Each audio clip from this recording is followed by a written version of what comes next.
Hello everyone. Today we are going to demonstrate a simple APIM and integration use case using WSO2 API Manager and Micro Integrator. So I'm Arandhika Nepala. I'm a solutions architect here at WSO2. So this is the demo use case. So what will happen here is the client will send a request to payment status API to check payment status for a particular reference number. And this API underneath connects to a SOAP backend endpoint and will retrieve the payment information, build a JSON payload, and respond back with that JSON payload to the client. So if I explain it a bit more using this diagram, so this client will call a get endpoint payment with the reference number. So that will hit our WSO2 API Manager API. So finally, this has exposed as a well-managed secured API in WSO2 API Manager layer. So once it retrieves that request, so it will send it to the WSO2 Micro Integrator. So from Micro Integrator layer, the integration part will be done. So it will communicate with the third party or the backend SOAP payment service. And once we receive the SOAP response, we will build a JSON response and send it back to the WSO2 API Manager, and WSO2 API Manager will forward it back to the client as a JSON response. So that is what we are going to demonstrate today. So let me quickly show you how we can start the WSO2 API Manager. You can go to WSO2.com, and then under the products, you can go to WSO2 API Manager. Here, when you click try it out, you can see the options. You can download a product and start using it. So you have comprehensive documentation, how to start these quick starts guides and so on. And then along with WSO2 API Manager, as the other component, you need WSO2 Micro Integrator here, this runtime as well. So I have already downloaded them, and in my local machine, it is up and running. So let's start. The next thing you will need is the Integration Studio. So this is the low-code platform or the integration tool we are providing to build integration. So this supports low-code platform, as well as if you're a pro coder, we support the XML-based coding as well. So let me quickly show you how to create a project. So if you go to a new and create a project, so you can see there are different modules here.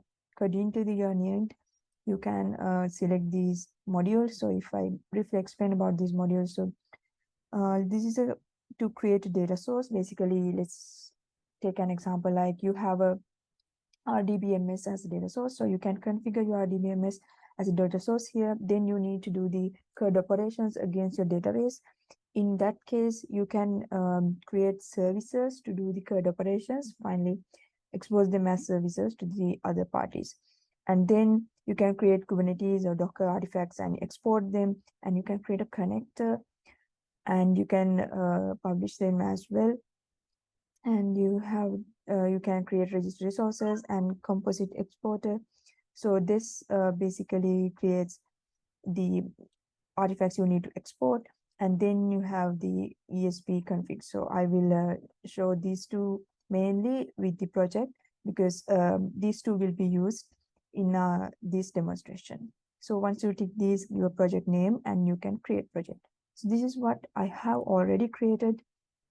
So here, if you go into composite exporter, and then this is the artifacts or the ESB configs. So here under the source, you can see there are Synapse configs available here. So here for this use case, what we'll be using is API. And in the same way, you have endpoints which you can configure endpoints that can be, and the inbound endpoints, local entries. And if you have message stores, you can configure them here. And you can create proxy services, and you can create sequences with logics, and you can create message processors, so on. These things are relevant to different use cases. So in this case, I have created an API here. So this is the high-level view you can see as from the low-code view. So here, when you want to start an API, the first thing you need to do is create an API resource. So this is the resource I have created. This is an HTTP and GET endpoint. with the reference number as the path parameter, and then you can start building your integration. So basically you can drag and drop components from here. So these are mediators. So we have built a predefined set of mediators which are matching to the use cases of our customers, as well as the valid use cases when building all the integrations. So you can just drag and drop use that mediators, build your logic just from configuration level. But if you are a pro coder, you can move to the source code and you can configure things from there as well. So likewise, I have dragged and dropped and used a log mediator just to log the reference number and so on. Then I have created payload factory mediator. So there what I'm doing is, you can see the payload here. I'm building a SOAP payload, and there I'm attaching the reference number here. So next what I'm doing here is, I have used a call mediator to call to the backend endpoint. There I have used a HTTP endpoint, and you can see as the URL template, I have given my mock API endpoint here and calling that post endpoint. So once I retrieve the response, I am setting that to a JSON, and basically here, there's a bit of important part. What I'm here doing is, so I'm basically building the JSON payload to respond back to the client. So here I'm attaching reference number, payment status, and method. Basically, I'm getting them, reference number I'm getting from the request, and the other two I'm getting from response, and attaching it. And I build this format and respond back. So finally, once we build that JSON payload, we respond back. So that is initially happening inside this integration. So once you created this integration, next you need to do is, you need to export these artifacts. So in the so for this demo purposes, since I have used the integration studio, so it consists an inbuilt micro integrator as well. So you can just deploy your artifacts in that inbuilt micro integrator and start using it with the WSO2 APIM manager in the local deployment. But when you are actually moving to another environment, what you will do is, once you build these artifacts, you will export them. So it will create an artifact.car file. So that artifact, you have to add it to the micro integrator runtime. Then micro integrator and WSO2 API manager can seamlessly work together to expose these integrations as APIs. Yeah. So, okay. Now what I will do is, I will use this inbuilt micro integrator. I will export and I will run.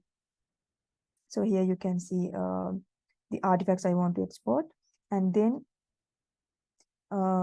since I'm using the embedded one, I can go here and I can simply configure this under the service catalog APIM host, and I have enabled using the admin credentials. So basically I'm using this embedded one. So I can click finish.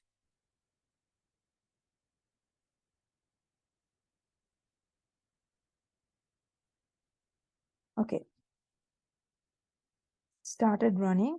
So meanwhile, since our APIM is up and running, so let me go to the publisher portal. So basically I'm logging to the WSO2 APIM manager publisher.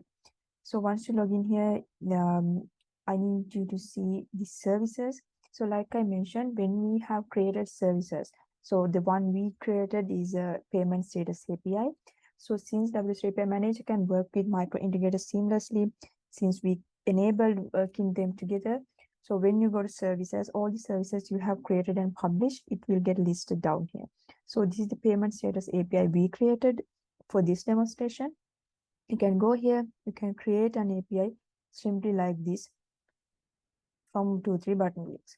So I have done that part. So this is the API that you can see, like I have already created it and published it. But let me quickly show you a couple of features that we provide and what is this API.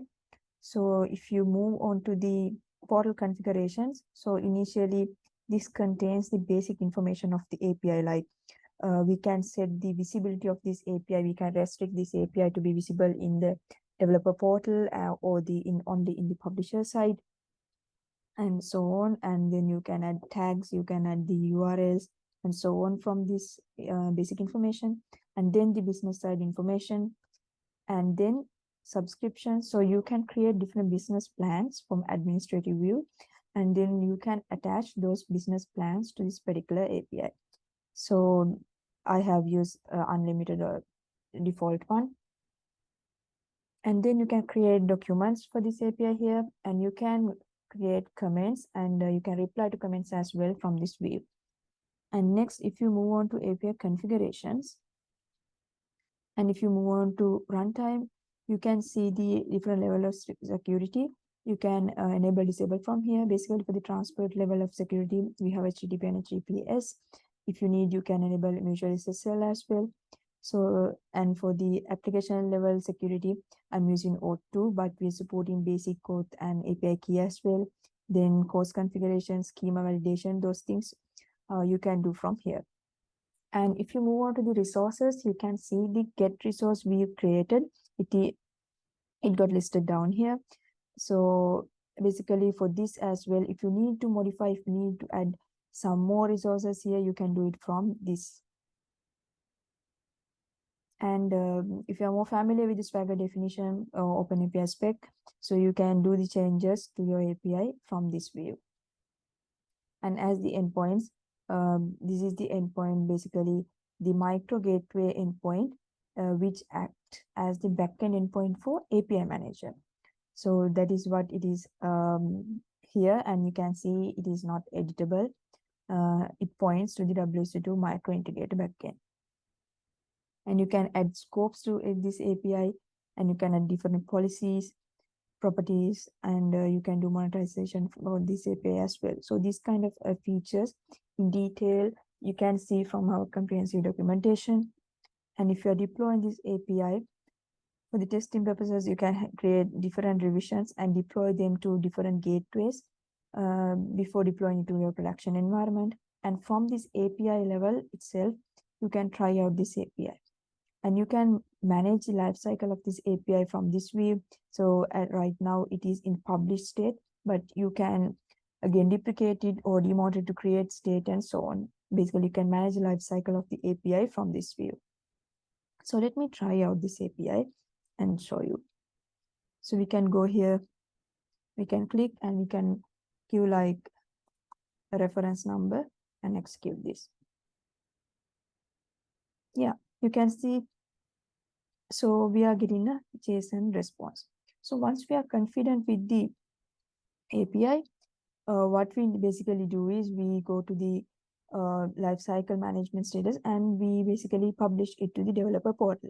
So this developer portal, it is the portal that your end the app users, application developers will visit this page and start consuming your APIs.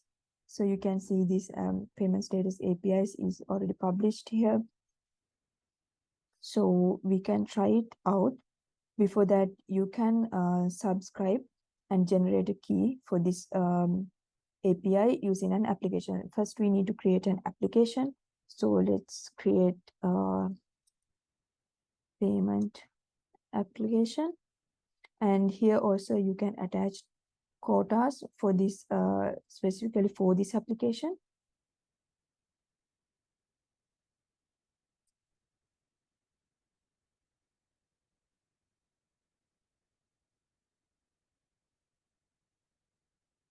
Okay, move on to the application. Let's generate keys.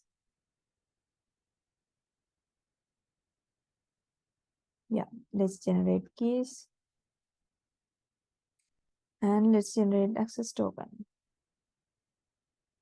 So I will copy this. And now let's move on to API and try out. Let's create payment app and provide the key.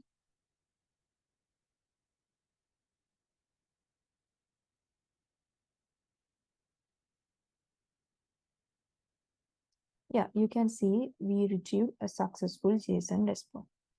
So that is basically what we wanted to discuss during this demonstration. So let's meet with another demonstration with the next video. Thank you for joining.